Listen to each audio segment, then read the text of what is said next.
मेरी, ये मेरा, वो मेरा। तो दोस्ती तो आपने सबसे की, बनाया तो आपने सबको, लेकिन जब समय हुआ तो पहचान खत्म, सुनना खत्म, बोलना खत्म, विचार करना खत्म, और सब कुछ रखवा दिया और इसको मनुष्य शरीर को जमीन पर लिखा दिया। जो भगवान की चेतन जीव सत्ता इस मकान में मनुष्य शरीर में थी, उसको निकाल के बाहर कर दिया। ये पंचभौतिक जड़ शरीर, जल, पृथ्वी, अग्नि, वायु, आकाश का पड़ा हुआ। तो जल का जल में बैठे रहो बच्चों, ध्यान से, सब लोग प्रेम के साथ, कोई बात नहीं, बड़े ध्यान से अब सत्संग सुने आप। थोड़ा सा आपको अमर कहानी बोलो नहीं बच्चों, तो क्या धीरे से पीछे चले जाओ।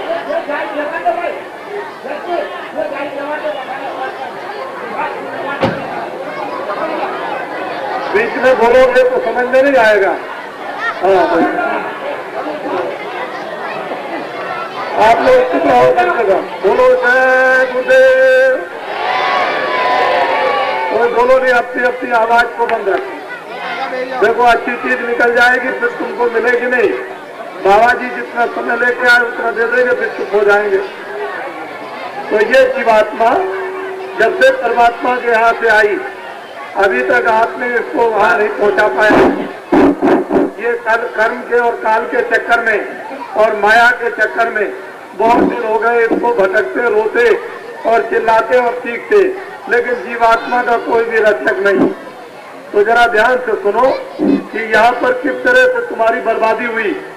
जीवात्मा कैसे विलाप करती है, चिल्लाती है, रोती है, लेकिन उसका कोई भी सुनने वाला नहीं। ये जीवात्मा मनुष्य शरीर में अकेली है। जीवात्मा मन नहीं है, बुद्धि नहीं है, चित्त नहीं है, प्राण नहीं, हाथ और पैर और आंख और कान नहीं। जीवात्मा परमात्मा की चेतन सत्ता है और मनुष्य शरीर में आकर गंदी हो गई। अपने होश आवाज को उसने खत्म कर दिया, उसकी चेतनता बिल्कुल खत्म हो गई। तो अब ये रो रही और विलाप करती है, लेकिन आप इसके लिए कुछ नहीं सोचते हो। इंद्रियों के दरवाजों पर बैठकर मन को क्षणिक आनंद, गंदा आनंद देते हो और उससे तमाम रोग और दुख और शोक और संताप और अशांति आपको मिलती है। और काम क्रोध लोग ये जाग जाते और मनुष्य को क्या बना देते हैं, पशु। फिर क्या होगा? तो जीवात्मा रो रही, चिल्ला रही। जीवात्मा के लिए भी थोड़ी सी चिंता करो। जिस तरह से संसार का धन सामान इकट्ठा करते हो मेहनत करके, वैसे ही थोड़ा बहुत 10 मिनट आधा घंटा मेहनत करके जीवात्मा का धन भी जमा कर लो, जो जीवात्मा की रक्षा करे मरने पर। लेकिन आपने अपने लिए तो किया नहीं, दूसरों के लिए किया, दूसरों के लिए ये पड़ा रह गया, आप खाली हाथ से चले गए। बोलिए अच्छा। अब सत्संग सुनिए आप बच्चे। ये पीछे से बत्ती लाइट बंद करो, अपने आप सुनाई देगा, बैठे रहेंगे। बोलो। प्रिया बिन प्यारी कैसे होई निर्वाण। संत और महात्मा जब जगत में आते हैं तो कहते हैं जीवात्मा, हे सूरज, तू दोनों आंखों के पीछे बैठी है। ये दोनों आंखें, इसके बीचों बीच में जीवात्मा बैठी। बड़े प्यार से समझाते हैं कि हे प्यारी, हे सूरज, हे जीवात्मा, तू प्रीतम के बिना कितनी दुखी, तेरा यहाँ कोई भी नहीं। जितने भी तुझे लोग मिलते हैं सब धोखा देने वाले, सब रुलाने वाले, चिल्लाने वाले, लेकिन तेरी कोई भी रक्षा नहीं करता। और जब जब आपको ये मनुष्य शरीर मिला उस प्रीतम के दर्शन के लिए, तब तब आप उन महापुरुषों के पास जिन्होंने उस परमात्मा को प्राप्त किया था, उनके पास कभी गए ही नहीं।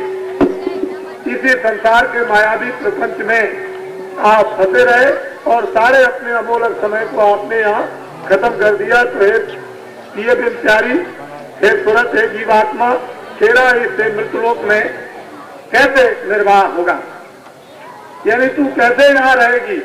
यहाँ तो सब धोखा दे रहे, कीमती समय को तेरे खत्म करते हैं, लूट लेते हैं और ठग बन के तुझे ठग लेते हैं और तू रोती रह जाती है। दवाई जवाई बन के ठग लिया, कभी बच्चा बन के ठग लिया, कभी स्त्री बन के ठग लिया, कभी पति बन के ठग लिया, कभी पिता बन के ठग लिया, कभी पड़ोसी बन के ठग लिया, कभी तू किसी और कुछ को, कभी तू समाज बन के ठग गई। कहते हैं जिधर जा रही उधर तू ठगी जा रही, तेरा तो यहाँ कोई है नहीं है। और मौत के वक्त में तेरे साथ कोई चलने वाला नहीं, कौन मदद करेगा? तो हे तुरंत है जीवात्मा, तू बगैर पिया के किस तरह से दुखी उजाड़ में घूम रही है। ये क्या है, सारा संसार एक उजाड़। आपको हीरे जवाहरातों में बैठा दिया जाए, हीरे जवाहरातों के बीच में बैठा दिया जाए, लेकिन फिर भी आप इनको छोड़ के जाओगे, इसमें कोई सुख नहीं है। इंद्रियों से आपने भूल से क्षणिक सुखों को मान लिया कि सुख मिला, फिर भागते चले जा रहे हो। क्या बोले नहीं तू तो फिरे बोरानी कस पावे जीवात्मा, तू दोनों आंखों के पीछे बैठ गई, तूने परमात्मा की सत्ता को छोड़ दिया और अचेत हो गई। अब तो तुझ में कोई चेतना नहीं। अब ये बता कि सच्चा शहंशाह, सच्चा प्रीतम, सच्चा वो पिता, सच्चा मालिक, सच्चा स्वामी, सच्चा परमात्मा वो कैसे मिलेगा? तू तो यहाँ बोरा गई, तू तो पागल हो गई, तू तो अचेत हो गई, यहाँ माया में भूल गई। तूने तो कभी फिक्र नहीं की कि मेरा प्रीतम कहाँ है, कैसा है, काला सांवला है, गोरा है, कितनी दूर है, कहाँ बसता है, किस देश में बसता है, अरे तू कहाँ से आई हुई? कभी तुमने नहीं इस बात के लिए सोचा समझा?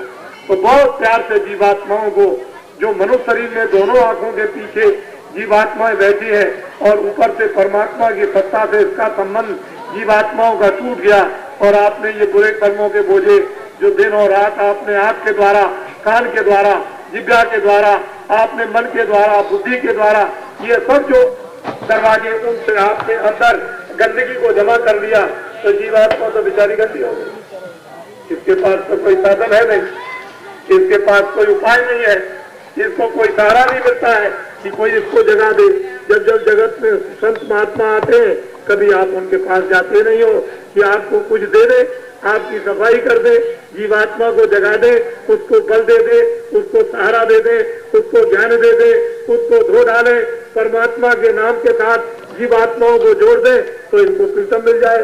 तो कहते हैं जीवात्मा तुमको सच्चा बादशाह, सच्चा शाह, सच्चा मालिक प्रीतम तुमको कैसे मिलेगा? तुम तो अचेत हो गई, बोरा गई, पागल हो गई, तुम्हारे पास कहाँ समय रह गया? बड़े ध्यान से आप सुनिए, मैं आपको सत्संग सुना रहा हूँ, दुनिया भी कोई बात नहीं। बोलो।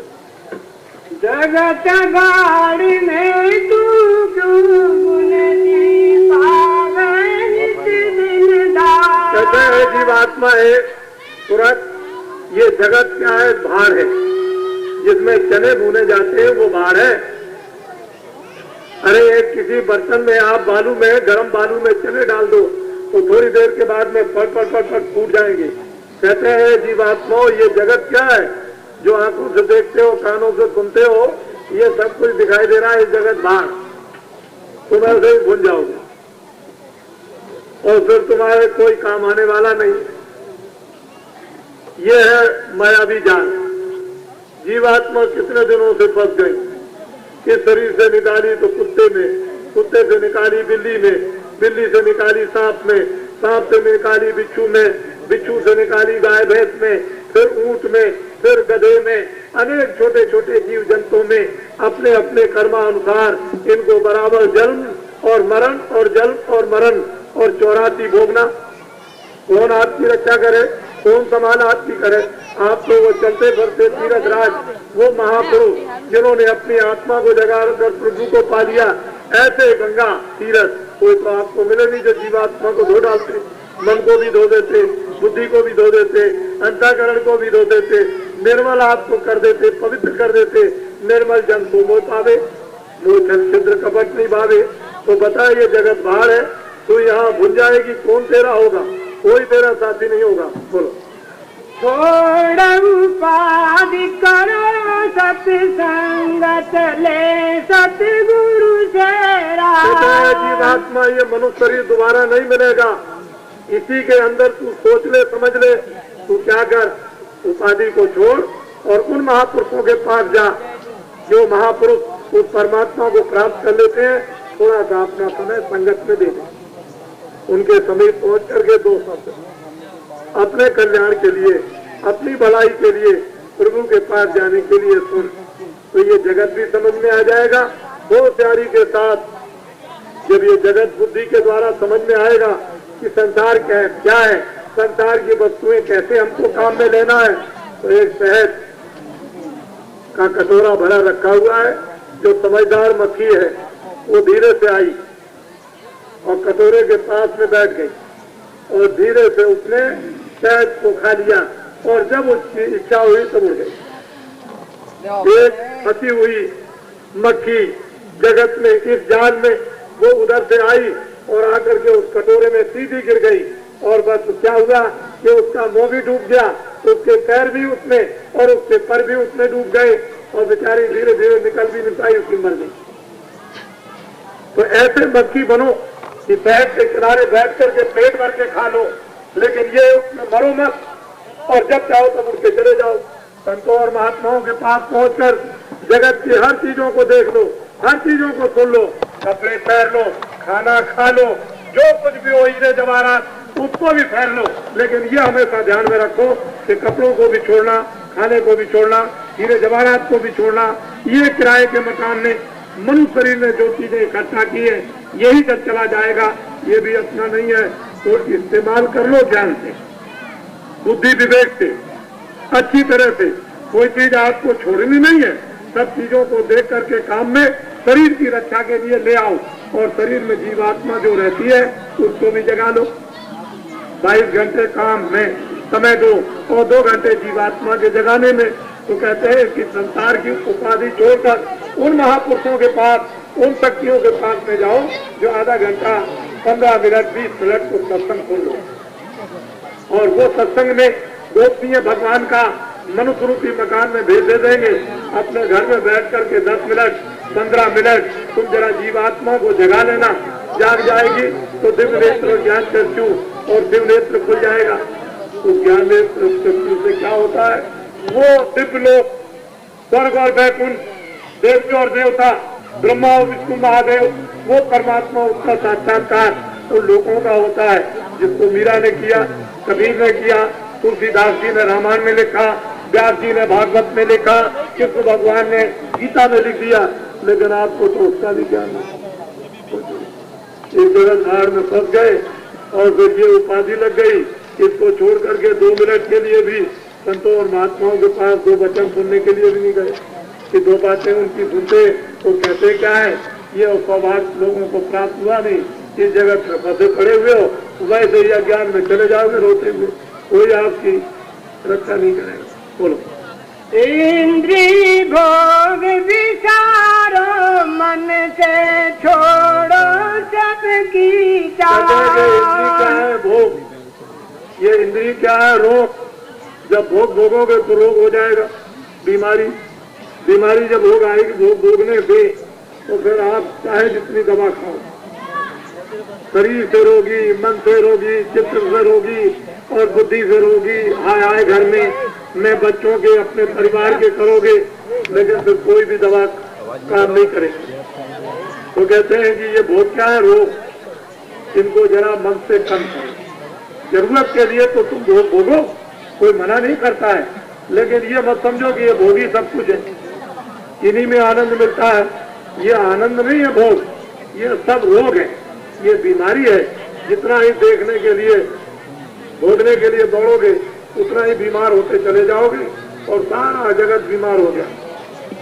मैं 3 साल के पहले ये देखता था, बीमारी कम थी, अशांति कम थी, दवाएं कम थी, डॉक्टर बहुत कम थे, अस्पताल बहुत कम थे, हकीम बहुत कम थे, होम्योपैथिक डॉक्टर बहुत कम थे, ऐसी बीमारियां रोग नहीं थी।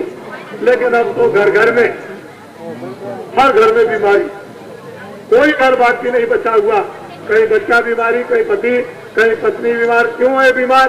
कि आपने इंद्रियों से भोग भोगे, मन इंद्रियों के दरवाजों को बैठ करके आनंद लेने लगा, फिर आपने भोग भोग लिए और उस भोग से क्या हुआ, बीमारी आ गई। अब आप अच्छे नहीं हो रहे, रो रहे, चिल्ला रहे हो, तो कहते हैं आपको जीवन का सुख, मानवतन का सुख कैसे मिलेगा? बहुत मुश्किल। फिर आपने नमक कुंड तैयार कर दिया, जो बोओगे वही काटोगे, कांटे बोओगे तो कभी आपको फल नहीं मिलेगा, तो जो बो दिया है उसी पर आपको चलना। तो वो क्या रहे हो आप, जहर। फिर पीने को क्या मिलेगा, खाने को क्या मिलेगा, जहर। फिर क्या हो जाएगा, मरोगे। देश के अंदर पूरब से पश्चिम, उत्तर और दक्षिण जो अशांति छाई हुई है, एकमात्र आपको 30 वर्षों में महात्मा साधुओं से अलग कर दिया, गीता और रामायण से अलग कर दिया, वेदों और पुराणों से अलग कर दिया, और इनका जो कुछ भी अंकुश था उसको खत्म कर दिया, धर्म भाव हृदय के अंदर से उसको भी खत्म कर दिया, ला करके चारों तरफ से घेर कर मैदान में खड़ा कर दिया और कहा देखो ये सड़क है दिल्ली की तरफ जाने की, तो दिल्ली की तरफ भागो जोर। तो आप दिल्ली की तरफ भाग पड़े, लेकिन दिल्ली में आपने समझा कि वहां क्या है? वहां के दरख्त फलदार नहीं, वहां के आदमी मिलनसार नहीं, और वहां की नारियां वफादार नहीं। तो दिल्ली क्या करोगे जाकर? दिल्ली के आदमी कैसे होते हैं मालूम? अपने दिल को निकाल कर रखेंगे हाथ पर कि देखो मित्र, ये है दिल तुम्हारे लिए, मैं जैसा तुम्हारा मित्र हूँ वैसा दुनिया में कोई नहीं। देखो मैंने दिल को निकाल के ये रखा, ये क्या है आपकी अटैची में जो कुछ भी अटैची में होगा उसको निकाल के रख लेंगे, और दिल को भी रख लिया। और सुबह जब जाइए कहिए दोस्त हमारा कुछ काम है, कहेंगे मैं तो आपको नहीं जानता, अरे मैं तो रात को अटैची का सब सामान देखे, अरे भाई तुम ये समझो दिल्ली है, ये समझो चुपचाप चले जाओ शरीर को लेकर, नहीं तो ये शरीर से भी तुम हाथ धो बैठोगे। हाँ शरीर से भी चला जाएगा, ईमान भी जाएगा, धर्म भी जाएगा, कर्म भी चला जाएगा, शरीर भी चला जाएगा। दिल्ली का तो ये हाल है, और आपको खड़ा कर दिया दिल्ली भागो, क्या करोगे? दिन में काम करते, शाम को बच्चों की सेवा करते, उसके बाद में आप बैठ करके भगवान का भजन 10 मिनट 15 मिनट आधा घंटा करते, उसमें आपको क्या होती? बरकत। जब बरकत होती, खेत में काम करते ज्यादा अनाज होता, खेत में काम करते ज्यादा सब्जी और फल होता, और फिर आप भगवान का भजन करते, बीमारी दूर हो जाती, शरीर स्वस्थ हो जाता, और फिर आपको प्रसन्नता आती, एक दूसरे की सेवा करते, जब शरीर निरोगी होता तो शांति मिल जाती। वो तो काम आपने छोड़ दिया, दिल्ली भागो, भाग चलो दिल्ली की तरफ, जो आता है दिल्ली भगाता है। ये कोई नहीं कहता है कि भाई तुम्हारी ड्यूटी है खेतों में, दफ्तर में, दुकान में, वहां से आओ ड्यूटी का काम करो, बच्चों की सेवा, और उसके बाद में अपने आत्म ड्यूटी, आत्म कर्तव्य है वो काम करो। लेकिन ये किसी ने नहीं, न बच्चों की ड्यूटी गई, खेतों की और दुकान और दफ्तरों की गई, और फिर मतलब कुछ नहीं, उधर लिखो पता नहीं क्या तुमको 30 साल में मिल गया, ईमान गया, ये क्या हो गया? देखो फकीरों ने लिखा, हिंदू मुसलमान ईसाइयों ध्यान से सुनो, 14वीं सदी के अंत में इंसानों में बड़ा कोहराम, मनुष्यों में कोलाहल मचेगा। उसी समय पर खुदा का पैगाम लेकर, यानी भगवान का संदेश लेकर, एक फकीर जमीन पर उतरेगा और सारी इंसान जाति को खुदा का पैगाम सुनाएगा। ये क्यों ऐसा होगा कि जब जब हो धर्म की हानि, 12 असुर महाअभिमानी, जब धर्म लोप हो जाएगा, कर्म लोप हो जाएगा, सत्य लोप हो जाएगा, प्रेम लोप हो जाएगा, दया लोप हो जाएगी, तो फिर महान आत्माओं का प्रादुर्भाव होगा। बाबा जी की बीच में एक बात सुने, मैं वही आदमी हूँ। इस किराए के मकान का नाम तुलसीदास, एक छोटा सा आश्रम मथुरा में जहाँ कृष्ण भगवान का जन्म हुआ था। 2 परिचय। तीसरा परिचय क्या है? मैं सारे हिंदुस्तान में जय गुरुदेव नाम का प्रचार करता हूँ। जय गुरुदेव नाम किसी आदमी जानवर का नहीं, उस परम पिता परमात्मा ईश्वर भगवान ब्रह्म सर्वशक्तिमान का जय गुरुदेव नाम किसी आदमी का नहीं। मैं ही हिंदुस्तान में प्रचार करता हूँ, और मैं ही प्रचार करने वाला सच्चा आदमी, नकली नहीं। मैं वही आदमी हूँ कि अयोध्या के बाद साबरमती में 33 करोड़ देवताओं को लेकर के आया और सतयुग आगमन साकेत महायज्ञ किया, और 33 करोड़ देवताओं को यहाँ पर प्रसन्न किया। पहले एक देवता प्रसन्न किए अयोध्या में सरजू जी के किनारे, 33 करोड़ देवताओं को यहाँ प्रसन्न किया आकर के। 6 महीने पहले ढंडोरा पीट कर उधर एक देवता को प्रसन्न किया, कुछ महीनों के पहले ढंडोरा पीट कर तो इनको बताया कि अब की बार गन्ना जिसमें से शक्कर बनती है, चीनी बनती है, वो गन्ना इतना पैदा होगा कि 30 साल में नहीं हुआ, और चावल इतना पैदा होगा जो 30 साल में नहीं। तो आपको पहले से बताया। फिर साबरमती में जाए 33 करोड़ देवताओं को प्रसन्न किया, और जब प्रसन्न हो गए तो लोगों से कहा बालू जाओ अपने अपने खेतों में डालो, अब की बार इतना अनाज पैदा होगा जो 30 साल में नहीं। इसके बाद फिर उसके बाद में एक और स्वप्न हुआ कि आपने 33 करोड़ देवताओं को बुलाकर यानी प्रसन्न कर दिया अहमदाबाद में, लेकिन मुझको नहीं बुलाया। किसने स्वप्न दिया? काशी विश्वनाथ बम्बोले शंकर जी ने, कि सतयुग के आने का आपने अहमदाबाद में बिगुल बजा दिया, लेकिन आपने उसमें मुझे नहीं बुलाया। जल्दी से आओ, गंगा जी के किनारे 10 मील लंबे मैदान में आकर के सतयुग की स्वागत तैयारियां करो। मैं 11 दिन काशी छोड़कर उसमें सम्मिलित रहूंगा। 10 महीने पहले ढंडोरा पीटा, चलो काशी, चलो काशी, 2 करोड़ नर नारी पहुंचेंगे, चलो काशी, चलो काशी। काशी विश्वनाथ बम्बोले समाधि से जगाए जाएंगे, और अब की बार यदि समाधि से जगाकर शिव जी को प्रसन्न कर दिया तो क्या होगा आपको तो पता था नहीं। इसलिए बाबा जी की बातें बड़े ध्यान से सुने आप। कलयुग में सतयुग आएगा, बाबा जी उसका बिगुल, देवता जब प्रसन्न हो गए तो उन्होंने कहा कि हिंदुस्तान के चारों तरफ को पहरा मैं दूंगा, और बीच में सतयुग के आने का बिगुल बजा दो।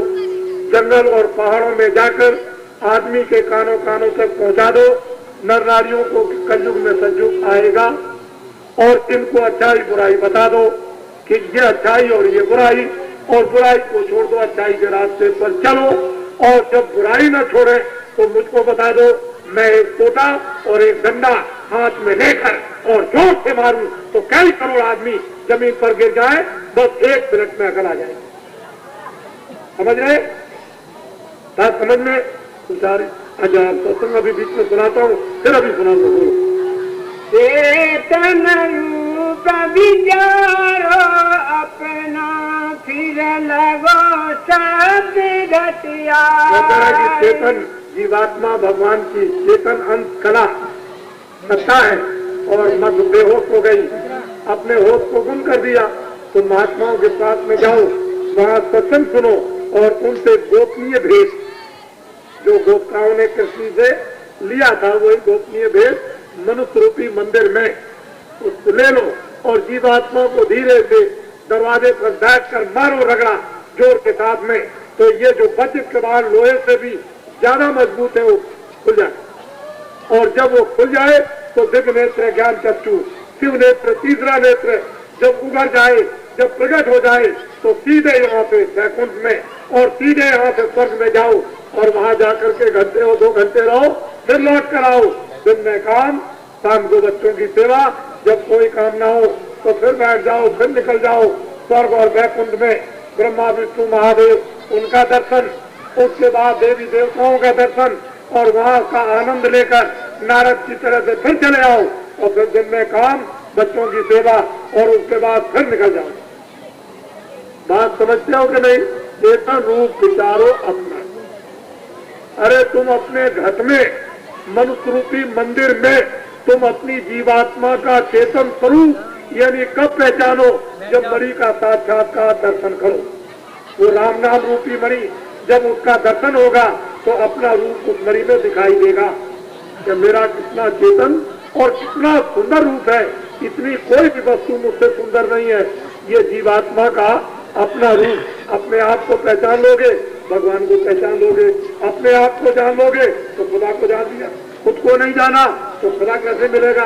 अपने आप को नहीं पहचाना तो भगवान कैसे पहचान सकते हो? क्योंकि बाहर का रूप तो आप पहचान नहीं सकोगे कि सांवला है कि गोरा है, ये भगवान है कि नहीं है। वहाँ तो अर्जुन ने भी भगवान का संदेह किया, वहाँ तो तमाम लोगों ने भगवान राम का भी संदेह किया, उनके घर वालों ने, उनकी माताओं ने संदेह किया। वो नहीं पहचान पाई कि ये मेरे बच्चे में भगवान है। तो आपको किसी को पहचानना बहुत मुश्किल है। अपने आप को स्वयं पहचान लोगे तो भगवान को पहचान। बाहर की आंखें, ये चर्म आंखें भगवान को नहीं पहचानती, लेकिन वो जीवात्मा की जो चेतन आंख, दिव्य नेत्र ज्ञान चक्षु, वो भगवान को पहचानती। जब अपने आप को जानोगे पहचानने लगे। कहना मानो प्यारी मेरा अब ते पाया कहते हैं जीवात्मा अब की मनुष्य शरीर में तुम मेरा कहना मान लो। संत और महात्मा बड़े दयालु होते हैं, बड़े प्यार से समझाते हैं, हे जीवात्मा तुम अब की मेरा कहना मान लो, नहीं तो 4 खाने 84 लक्ष्य योनियों का अगर कहीं चक्कर लग गया तो लौट करके करोड़ों वर्षों तक भी नहीं आता। नरकों की अगर उसने कुंड ज्वाला में डाल दिया तो न मालूम कितने करोड़ों वर्षों तक रहना होगा। जन्म मरण की पीड़ा तो रोज होती है। तो कहते हैं कि सूरत है जीवात्मा तुम मेरा आपकी कहना मानो और अब की ये मनुष्य शरीर तुमको मिल गया है, इसी में तुम अपने आप को जान लो। बोलो अब के तू के छोड़न पैयो रहू बहु पछता। नर नारी हे जीवात्माओं अगर अब की तुम चूक गए, अब की तुम गलती खा गए, मनुष्य शरीर में रहकर अपने लिए तुमने कुछ नहीं किया तो तुम इतना रोगे, इतना पछताओगे कि ऐसा हो मनुष्य शरीर पैदा मैंने रोना ही रोना रहेगा और कुछ नहीं हो सकता। इसलिए मनुष्य शरीर हाथ से धोने बर्बाद मत करो। ये सौभाग्य से मिला। देखो 10 रुपए कमाओगे रोज, 50 रुपए शराब में पियोगे, लाओगे कहाँ से? 100 रुपए अधिकारी कमाएगा रोज और 200 रुपए शराब में पिएगा, आएगा किधर से? शराब में कितनी बुराई, 1000 शराबी झूठ बोलता है, धोखा देता है, बेईमानी करता है और जिसका लेता उसका नहीं देता और वादा खिलाफी करता, शराबी चोरी करता, डकैती करता, कत्ल करता, मकान बेच दे, बगीचा बेच दे, जानवर बेच दे और घर का सामान बेच दे और बच्चों को मारे और स्त्री को मारे और शराब पी करके मोहल्ले वाले को रात भर गाली दे और शराब पी करके रात भर नाली नुकसान, कुत्ते उसके मुंह पर पेशाब करते। 1000 बुराई। ये देश में क्या हो रहा? शराब पीकर कितना कितना झूठ बोला जा रहा, कितना धोखा दिया जा रहा और कितनी वादा खिलाफी की जा रही है। ये शराब, ये देश शराबी नहीं था, ये देश धर्मात्मा था, रामायण का था, गीता का था, भागवत का था, मंदिरों का था, गंगा का था, ऋषियों का था, मुनियों का था, साधु सिद्धों का था। ये देश था ऐसा सुखमयी धर्म देश, दूसरा कोई देश नहीं है ऐसा पवित्र निर्मल ये देश था। इस निर्मल और पवित्र देश को गंदा कर दिया। इसलिए जुगे जुगे और समय समय पर विभूतियां धर्म की स्थापना है, धर्म के लिए, मानव रक्षा के लिए, धर्म रक्षा के लिए, चरित्र रक्षा के लिए, सत्य रक्षा के लिए योग्य योग्य जीवात्माएं हमेशा भारत में आती है और अपना काम करती है। बोलो नहीं बच्चे, सब चुप रहो, शांति से बैठे रहो। ताते पहले साधो आपा फिर सतनाम समाज। अपने आप को जानो, भगवान का कीर्तन 24 घंटे मंदिर में हो रहा है। 24 घंटे भगवान का कीर्तन इस मनुष्य रूपी मंदिर में हो रहा। तुम अपनी जीवात्मा को जगाओ और भगवान का 24 घंटे कीर्तन सुनो। इसी मनुष्य रूपी मंदिर में उसका दरवाजा है, यहीं पर जीवात्मा बैठी है। दरवाजे को साफ करो, देखो आपको क्या सुनाई देता और क्या दिखाई आपको देता है। फिर जब तुमको आनंद मिलेगा और शक्ति मिलेगी और प्रेम मिलेगा, ज्ञान जब प्राप्त होगा तो फिर दुनिया का सारा रहस्य तुम्हारी आंखों के सामने आ जाएगा। इसीलिए ऋषि मुनि महात्मा साधु संत भारत में आया करते। अब आप ये बंद कीजिए, कीड़े आएंगे। देखो नर नारी बच्चे बच्चियों, फिर मेरी बात को सुनो। कलयुग में सतयुग आएगा।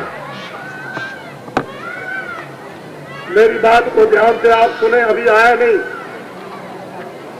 अभी सतयुग लगा नहीं। कलयुग में सतयुग आएगा, कलयुग खत्म नहीं होगा।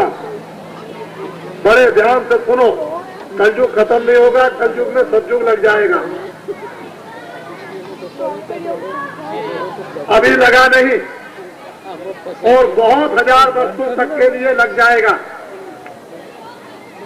बाबा जी जानते जरूर है कि किस तारीख को आएगा, लेकिन आपको नहीं बताएंगे, क्योंकि मेरा समाचार रेडियो और अखबारों पर जो जनता जनार्दन के समक्ष बोलता हूँ ये नहीं आता। अगर आपको तारीख बता दूंगा तो आप फौरन रेडियो अखबार पर दे देंगे कि फलानी तारीख से सतयुग आ जाएगा, मैं जानता हूँ, इसलिए मैं आपको नहीं बताऊंगा। कलयुग में सतयुग आएगा, आप लोग उसके लिए तैयार हो जाइए। 1 बीघा किसान के खेत में 100 मन गेहूं या 100 मन चावल पैदा होगा। 4 बीघा खेत में 400 मन गेहूं या चावल पैदा होगा। साल में किसान अपने घर में 50 मन खाएगा, 350 मन घर में रखा रहेगा। हिंदुस्तान के किसानों की अपने आप गरीबी दूर हो जाएगी। दिन में काम करेंगे, शाम को बच्चों की सेवा, उसके बाद भगवान का भजन, परमात्मा की बरकत होगी, अपने आप समस्या का समाधान गरीबी का हो जाएगा। ऐसा मेरा यानी अटूट भगवान पर विश्वास है। आप कर्मशील बनो, विश्वास काम में रखो और आप जिस तरह से उसकी दया लेना चाहते हैं ले लें, फिर आप देखें कि कितनी बरकत आपको मिलती है। किसान के खेत में इतना अनाज, इतनी सब्जी और फल पैदा होगा कि उसके घर में रखने की जगह नहीं रहेगी। आपको तो अभी मालूम कुछ नहीं है। काशी में जब ये कार्यक्रम 15 दिसंबर और 77 से 78 से जब ये चालू हो गया तो 15 जनवरी से 14 फरवरी तक क्लब बात 6 लाख आदमियों का और 15 फरवरी से 25 फरवरी 79 में सतयुग आगमन साकेत महायज्ञ जो काशी गंगा तट पर 10 मील लंबे मैदान में, जिसमें 2 करोड़ आदमी से ऊपर, लेकिन रेडियो और अखबार पर नहीं आया। 2 करोड़ से ऊपर एक दिन का तो कोई कार्यक्रम था नहीं। नर नारियों ने 1.5 मील से लाकर मट्टी, जिस बालू पर साइकिल भी नहीं कर सकती पैदल, उस बालू के ऊपर 1.5 मील से लाकर मट्टी, और देवियों ने और बच्चों ने 20 किलोमीटर की सड़कें बनाई मिट्टी की, जिस पर भरे हुए ट्रक चलते थे बालू पर। कोई साधारण बात तो नहीं थी, लेकिन रेडियो और अखबार पर नहीं। अभी तक भारतवर्ष के इतिहास में, काशी के इतिहास में ऐसा सतयुग आगमन साकेत महायज्ञ अभी तक भारत में कभी नहीं हुआ, जिससे काशी विश्वनाथ बम भोले काशी छोड़कर 11 दिन रेतीले मैदान पर रहे। और समाधि से जब जगाए गए, जब वो प्रसन्न हो गए, तो हम लोगों ने कहा कि आपको काशी विदा करें करोड़ों नर नारी। कह लगे नहीं, मैं काशी नहीं जाऊंगा। तो क्या करेंगे? कह लगे ये 2 करोड़ से ऊपर जो प्रांतों से नर नारी आए, मैं इन्हीं भक्तों के साथ 2 बरस के लिए चला जाऊंगा काशी छोड़कर।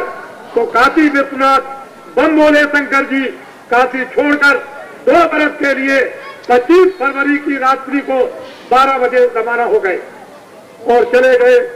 ऐसा इतिहास यानी किताबों, धर्म पुस्तकों का जब राम आए थे तो उन्होंने समाधि से जगाया।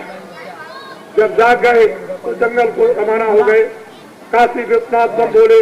और क्या करने गए? वो जो जंगलों में धर्म सो रहा था उसको जाकर के जगाया। और जब धर्म खड़ा हो गया, उसने पूछा हमको क्यों जगाया? कहने लगे आपके बगैर तो कोई काम हो नहीं सकता, न घर में काम होगा, न इधर काम होगा, न उधर काम। आपकी तो बहुत बड़ी जरूरत, बोलो हम क्या करें? उन्होंने कहा देखो ये कोल भील खड़े, ये सामने बंदर बैठे, इनमें प्रवेश हो जाओ। तो कोल भीलों और बंदरों में जब प्रवेश हो गए तो वो हिम्मत, वो साहस, वो विश्वास और वो उनमें बुद्धि और कार्य कुशलता कि बड़े बड़े राष्ट्रों को अनपढ़ कोल भील और बंदरों ने खत्म कर दिया। ऐसा ही इतिहास उस समय द्वापर का, जब भगवान कृष्ण ने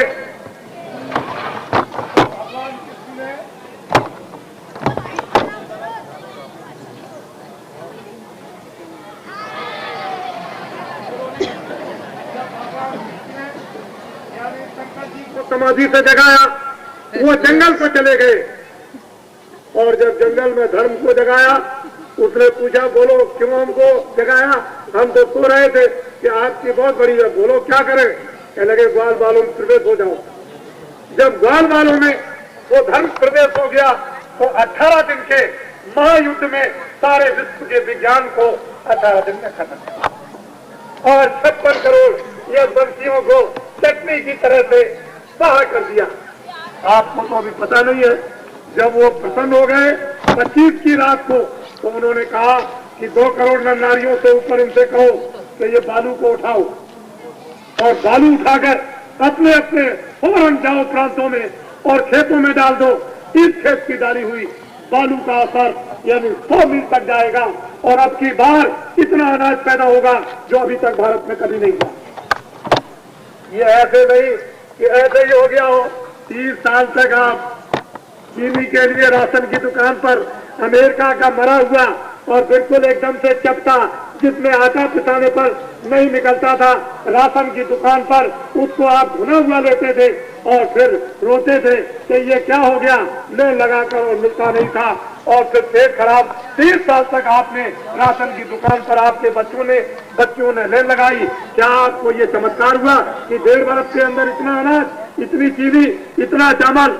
ये उन देवताओं की कृपा, अयोध्या के देवता, फिर अहमदाबाद के देवता और फिर उसके बाद काशी विश्वनाथ